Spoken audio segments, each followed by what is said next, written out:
Naraba bigita. Enjamule mukoye.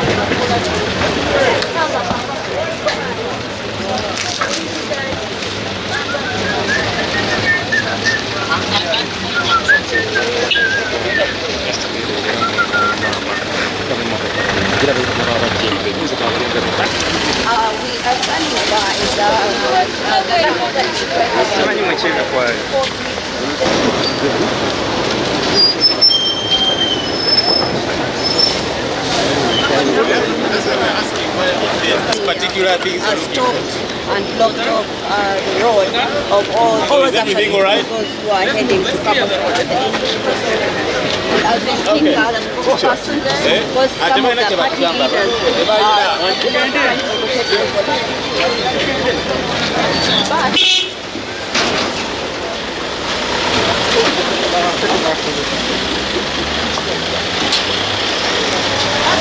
tugaana wano naye era tukitwala okubala deployment zeza bulijjo era bwe bakola yo yenkola yaabwe ey'okutiisatiisa bannayuganda bonna bakimanye nti bino babikola kutiisatiisa tebalina gwe bagenda kukwata tebalina gwe bagenda kusiba wabula ebyo byakutiisatiisa ate tugenda kukkiriza kutiisibwatiisibwa mugere efaanana wa CDF ekidimandinga abantu baffe baganda baffe mikwano gyaffe abakwatibwa obwemage era nga kkirizo bagaana tugendagenda tutuuke wa CDF tugendagenda mu bukakamu nga bwe tumanyi nti pulezidenti waffe yatulambika bulungi nnyo nti zetukola nga okulumba okwekalakaasa okwekifu kale nno tugendagenda mu bulambukufu nkola nnungi ennyo okulaba nti twali tuwandiike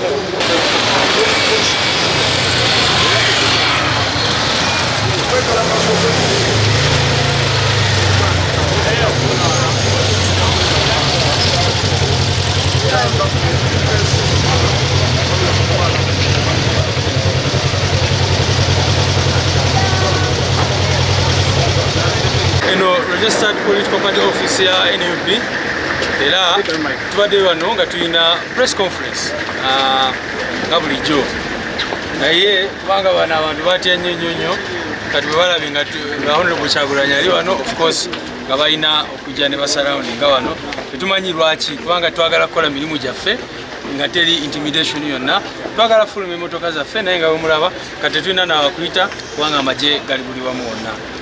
It is very unfortunate that the military and the police have surrounded our office, as you can see, and placed it under siege. We don't know why, they are not telling us anything, but for me it speaks to one thing, the fear, because they saw Honorable Kyagulanyi here, and you know, yesterday they saw him go out there to protest peacefully. I think everywhere they see him, they know that people will gather, people will show excitement, and so that's what they fear most. As other leaders have taken the letter, when Honorable Kyagulanyi spoke and said, we are taking the letter, he did not say I'm taking it personally. But of course, these people thought that he's going out. Most likely, that's why they came and did all this kind of deployment. But the letter has gone, and other leaders, a team led by our Deputy President, the Honorable Lina Zedriga, has gone to the office of the CDF in Mbuya to deliver that letter. Yes, Honorable. Good afternoon. Good. Can you come out of the job? There's rope. One has rope. Commander, rest? Yes, sir. Yes. Hello. Excellent.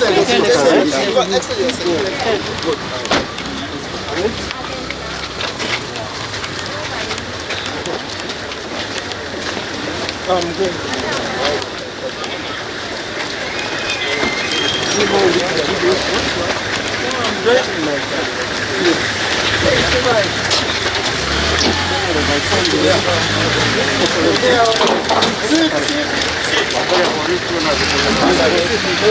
don't you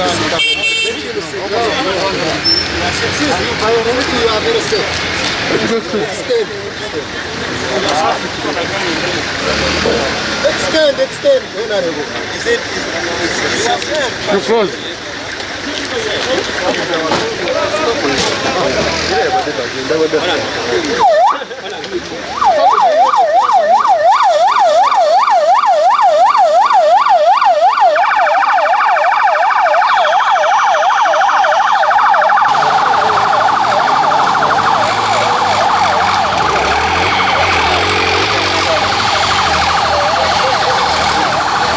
Ekibaddewo nti omwami Kyagulanyi olwaleero poliisi esobodde okuba nti nemuzzaayo ewuwe mu maka ge oluvannyuma lwokuba nti netubadde tufunye okutegeezebwa nti mu lukuŋŋaana lwakoze olunaku olwaleero badde aweera okubaako newaatuuka okugenda tetwagadde kulinda biddako kumanya gutya bwajja kugendayo nengera mbadde mu birabo ebibye byavaawo mpitewo kwe kusalawo okuba nti nno tumuza mu mmotoka okumutwala ewuwe mu maka ge.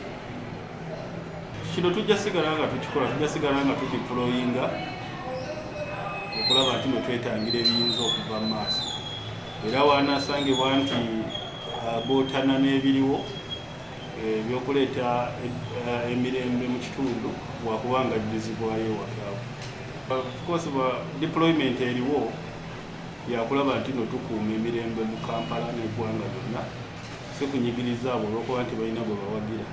Nga poliisi tweyama okutunuulira abo bokka abamenya amateeka si kuba nti ono alina kyawagira ate ne tumunyigiriza nedda. Abo ndikaaba n'amanya amateeka be tujja okusimbamu ewaabwe.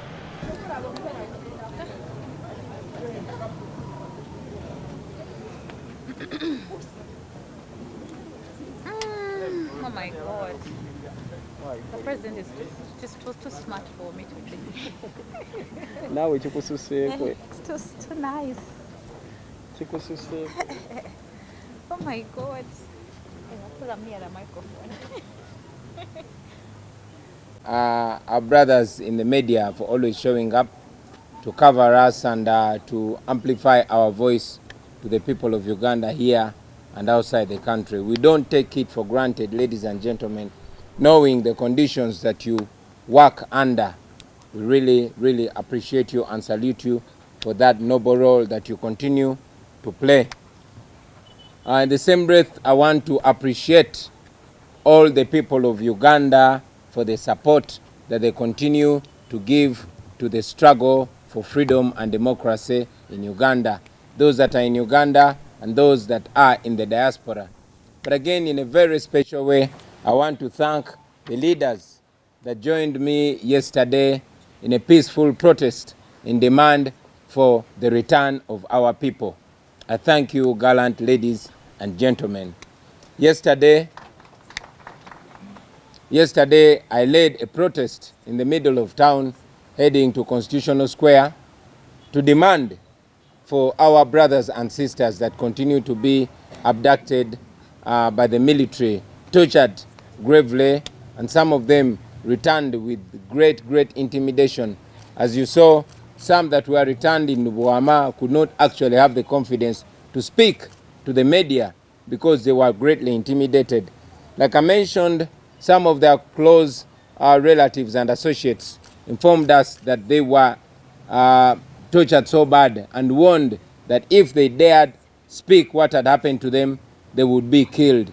That's why some of them are so scared they cannot speak. As I speak right now, we have information that 3 others have been dumped. I thank all of you that have continuously demanded for their return. Don't give up. Dictators don't listen to soft words. They listen to hard words. They only respond to pressure. So your pressure will not be in vain. I want to remind you, ladies and gentlemen, that peacefully protesting is a right. It is enshrined in our Constitution, Article 29. You have that right to protest. No Ugandan has ever been convicted for peacefully protesting. No. All they can do is either intimidate you harass you, kidnap you, beat you, but they cannot convict you because they don't have any legal backing. As you also, yesterday when they arrested me and many other members of parliament, newly elected, and mayors, who were taken to CPS, but driven to our respective homes. I was dumped in my home in Ayogedde. They did not charge me of anything because there's nothing to charge me for. It is rather disheartening to see that a few of us that have public attention on us are very quickly driven to our homes, because the police and all other security agencies know that we actually commit no crime in protesting. In any case, they are the ones that commit crimes by brutalizing us and arresting us. They always take us back to our homes, but sadly, many of our fellow Ugandans are brutalized, they are tortured, and others are incarcerated for longer days without being charged. We of course condemn that, but in the same breath, I encourage all of you, ladies and gentlemen, to continue protesting peacefully. It is a right, and as things look, it is the most potent. That is what dictatorships fear most. Museveni fears people coming out to protest more than he fears guns. By protesting peacefully, we disarm him. We render his guns and bombs useless. So get that known, and to you, the leaders, please explain that to your people. Let them know that it is within their right. Let them know that by persisting, we shall break the dictatorial resistance against our push for freedom. I want to talk about the continued oppression, social and economic, of our people. The political curfew continues to be in place. It is of no sense whatsoever. Like I said in the recent past, that there is no explanation of the relationship between curfew and the fight against COVID-19. This is a political curfew. Like I've told you, and other leaders have continued to tell you, that General Museveni does not care whatsoever whether you survive or not, for as long as he guarantees his grip on power. That explains why he maintains a curfew, which in our opinion is a political curfew. Businesses have crumbled. People don't work anymore. The night economy is dead. Border workers, those ladies that sell chai at night, all people that work at night no longer work. People are failing to take back their children to school because of financial constraints. Unfortunately, those who rule over us do not care. They continue to maintain that oppressive curfew. In the coming days, it might be one of the many reasons why people must rise and stand and protest against it, because it's oppressive and it's not beneficial in the fight against the COVID-19 whatsoever. I will also talk about the continued oppression of the fishermen on lakes. We have reports that the army continues to arrest, detain, harass people, or even kill them, especially the fishermen and the people that work and live in the fishing community. That must come to an end. It should have ended. But as you know, Museveni will come to you, lie to you, and pretend that the operation is ending when he wants votes from you. But as all of you know, the operation is alive and well on the lakes among the fishing community. That the National Unity Platform, led by myself, rigged the election. Excuse me. Indeed, Lord have mercy. General Museveni claimed that we rigged the election using the police. General Museveni said we ballot stuffed. It is rather funny to see that General Museveni has no little shame left in him. But again, having claimed that we rigged the election, that then means that the election was not free and fair. He is substantiating our claim from day one that the election was not free and fair. It was rigged. We are sure and we have evidence that the election was rigged by him using the military and all other state agencies and state institutions, including the Electoral Commission. Now here is the old man claiming that we rigged the election. I want to challenge him to bring the evidence. But again, that brings more sense to our demand for an audit into the 2021 election. It must be audited. For us, we brought evidence and showed that it was rigged by him using the military and other institutions, and we demand an audit into the same. And now that Museveni is claiming that we also ballot stuffed, that we rigged the election, then why not have an audit into the election? General Museveni mentioned something that we cannot just let go. He mentioned that we as a National Unity Platform are planning to kill our own supporters and blame it on government. Now that is a very strong revelation. We always credit it to age and forgetfulness that facts and truths tend to escape General Museveni. And I want to believe that that is one of the very strong truths that escaped him. We all know that that is the way they've been operating historically. Some of his colleagues that he fought with in what they call the Liberation War have actually come out to mention that during the Bush War, they used to dress in government military uniforms, go kill people in Luwero, and then blame it on government. And General Museveni has in the recent past come out and said that when it gets tough, they will return to their Luwero tactics, to their NRA tactics. Now, I want to believe that some of the NRA tactics escaped him. We know that the regime has been the one killing people. It's under General Museveni's watch that many Ugandans have been killed. Kawesa was killed. Abiriga was killed. Many Muslim sheikhs were killed.